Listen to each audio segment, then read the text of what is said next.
Hello, students. We will be talking about modern age, which is in your last unit, and it talks about the literary age. The first half of the 20th century is one of the most turbulent era in the history of English literature. It marks a sharp and clear departure from the self-complacency, compromise, and stability of Victorian age.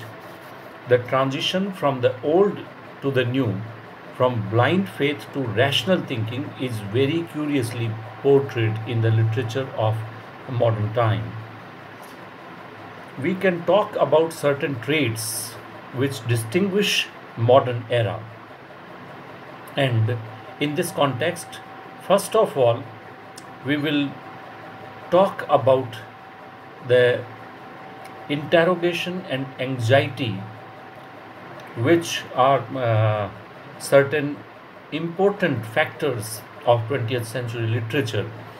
The 20th century is called the age of interrogation and anxiety because the scientific revolution and the changing social, moral, political, economic conditions had shaken man's faith in the authority of religion and church and the established order. Man does not accept anything unless it is tested on the touchstone of reason in the modern times. And at the turn of the new century came a number of writers who were skeptical in their outlook and were not touched by reverence of custom and established order.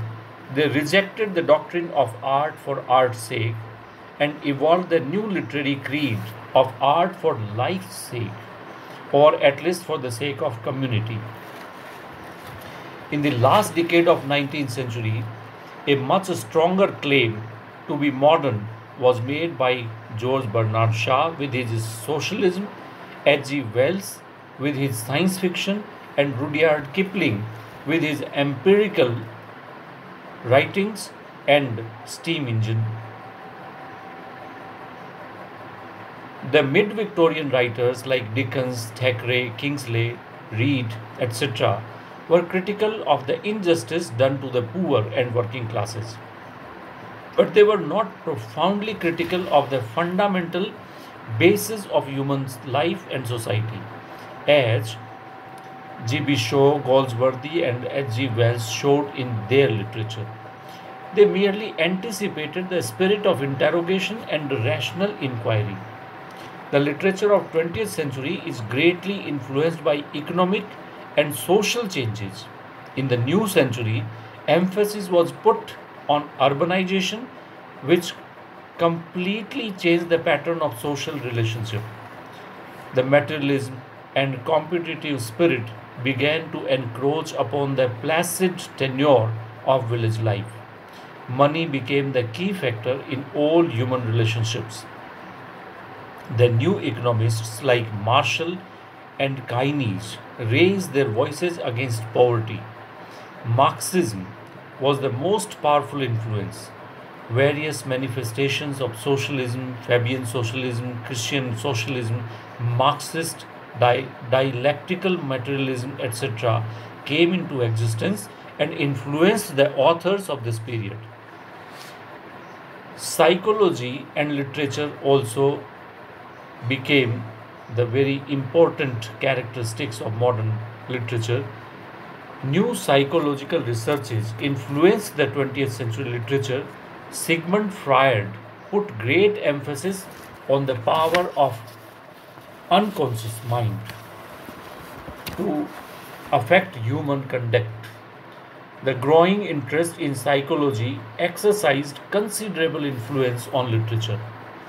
The ordered emphasis on sex behavior was completely changed and a rational view of sex relationship was evolved. The modern age may also be termed as the age of rationalization in sexual behavior. The new theories of psychology and sex gave us the stream of consciousness novel. D.H. Lawrence, Virginia Woolf, and many other writers were influenced by new researchers in psychology. The development of radio, cinema, and television also had an enormous effect on literature. The radio brought literature into the home in the form of broadcast stories, plays, and literary discussions, and opened up entirely a new field for the authors. Modern poetry is the poetry of experiment. It is dominated by the image of city. The sensibility of the modern poet has been greatly formed by urban and mechanical imagery. The city of London dominates Eliot's wasteland. The poet of 20th century see poetic quality even in the most prosaic and commonplace subjects. Oliver Elton is a critic who comments the heavy thud of bus traffic, the cracking of tram cars, the rattling noise of railway trains, the drone of aeroplane, all these find an echo in the modern poetry. The new poetic revolution,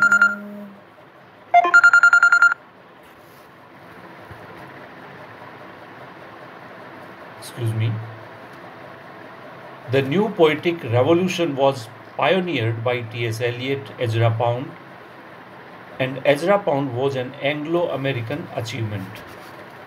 Eliot gave a new intellectual dignity, sincerity, and spiritual depth to modern poetry. W.B. Yeats was the poetic spokesperson of modern sensibility.